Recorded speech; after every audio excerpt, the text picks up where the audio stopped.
جواری کول داسې ده لکه انسان چې د خپلې مور سره سملي. زما محترم قیامت پر ورځ به الله د دریو کسانو سره خبرې نه کوي. صحابه متوجه شو چې دا به کوم بدبخته انسان چې الله به ورسره خبرې نه کوي. بله جمله وفرمایله نبی علیه السلام وایي صبر وکړه مخکې ځم وایي الله به ترې ناراضه یو مخ په ترې واړی چې یا ایها الذین آمنو ای هغه کسانو چې ایمان م وروړی دی انما الخمر والمیسر. الله لومبۍ تذکره په قرآن کې د شرابو وکړه. اوس د شرابو تذکره کوم چې شراب سکل داسې دي لکه انسان چې د خنزیر وینه څکي.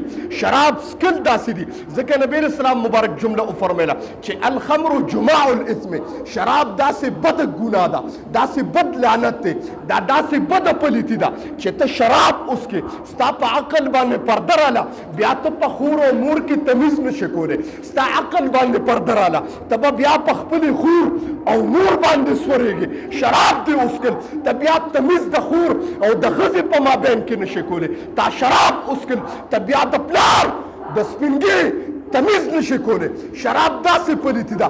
زما رب تذکره وکړه چې رجسم من عمل الشیطان دا پلیتي او ګندګي ده. په شراب پسې په دویم نمبر زما رب قرآن کې تذکره د جواري وکړه چې جواري پلیتی ده ای د خنزیر وینه څکل دي.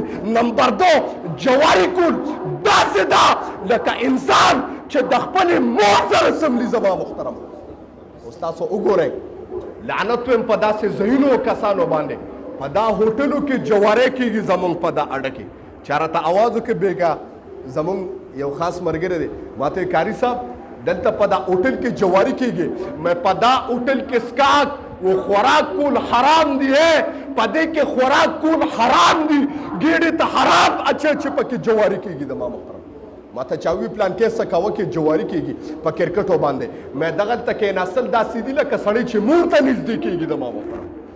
جواری کول جواری نبی رسول الله مبارک جمله وفرمایله ځکه چې کسب حرام دی او د حرام کسب متعلق ویم. تاسو به زما تقریرونه او بیانونه اکثر د مسافرو ته هم اوري. زما بیان زیات زما وعظ زیات په معاملاتو باندې دوه قسمه دي یو معاملات دي یو عبادات دي. الکه عبادات تاسو د بلا مليانو نه اوري چې جی روزه ونیسه نو دومره فضایل دي په دې باندې دومره ګناهونه معاف کیږي. ها دا درته زم په حج باندې دومره فضیلت دی. حج ته بیت الله له سړی لړ شه خانه کعبې لړ واپس راغی داسې پاک شي لکه انسان چې د مور د ګېډې نه پاک شي. ها دا زم ویم فضایل زم ویم لیکن زما زیات فوکس په معاملاتو باندې او د هغې وجه تاسو ته ویم د جناب محمد عربي د محمد رسول الله عام د پیغمبر جمله نه ویم جی د امام الانبیا د محمد رسول الله د زبان نبوت نه تاسو ته جمله ویم جی د عام کس د عام انسان د صحابي د عام عالم قول نه ویم د جناب محمد مصطفی د امام الانبیا د زبان نه تاسو ته جمله ویم. نبی اسلام مبارک په لار روان دی یو انسان لاس اوچت کړی دی یا رب یا رب یا رب دا اواز کوي دعا یې کوله. پیغمبر صحابو ته جمله وفرمایله د دې انسان دعا نه قبلېږي هغې توجه وکړه د الله رسول ستاسو د زبان نه موږ داسې کلمه اورو چې د دې انسان دعا نه قبلېږي د پیغمبر د زبان نه کلمه ووته چې ها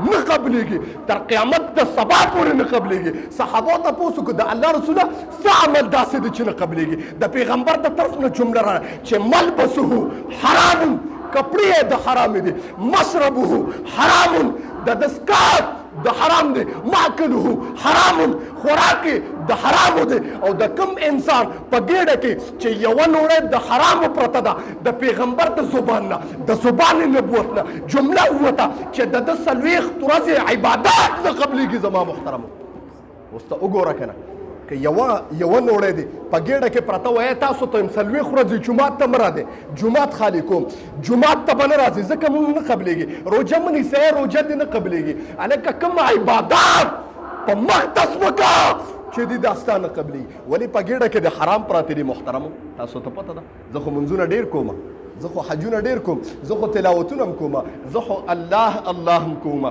خو جی ماته په عباداتو کې لذت نه ملایږي. زه هم لذت په څنګه ملو شي؟ ستا جی قسمونو نبی رسول الله مبارک جمله وفرمایله. توجه غواړم ډیره، توجه شته؟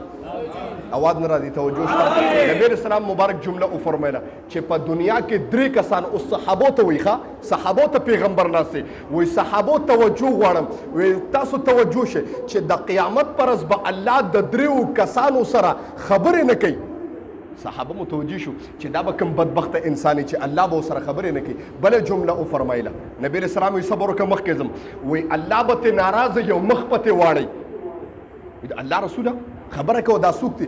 نبی رسول الله مبارک ورته بله جمله وفرمایل، دریم هم درته وایي قسم دې اخره کې په الله د خپل قهر دغه وکړي او جهنم ته به داخل کړي. الله به خبرې هم نه کوي، خفه به یې مخ به ترې واړی او زه وایم په مخ ته ځمکه بدترین انسان هغه دی چې د الله په عدالت کې ته زما رب مخ واړی. الله دې موږ داسې جوړ نه کړي. شوق سره امین ووایي.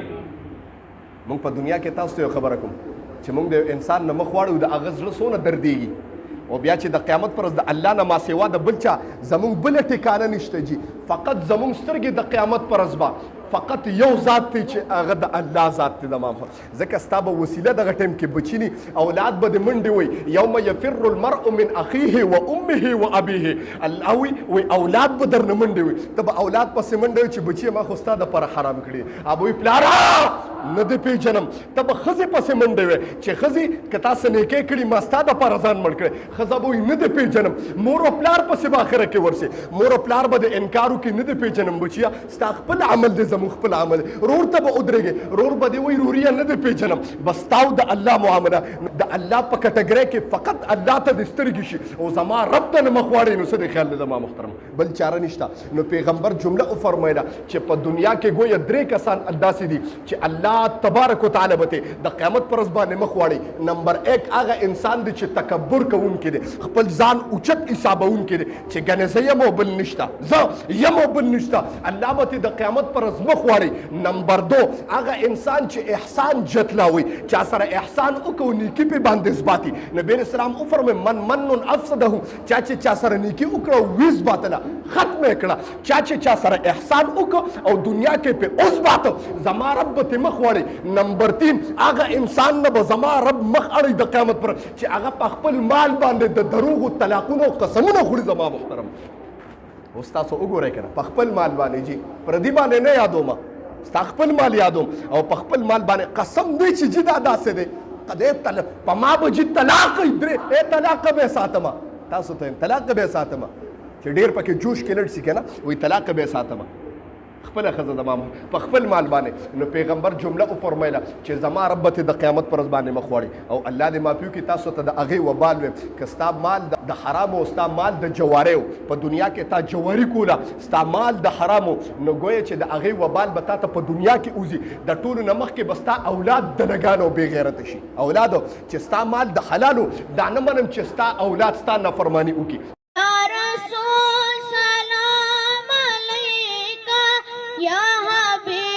सलाम अलैका सलावत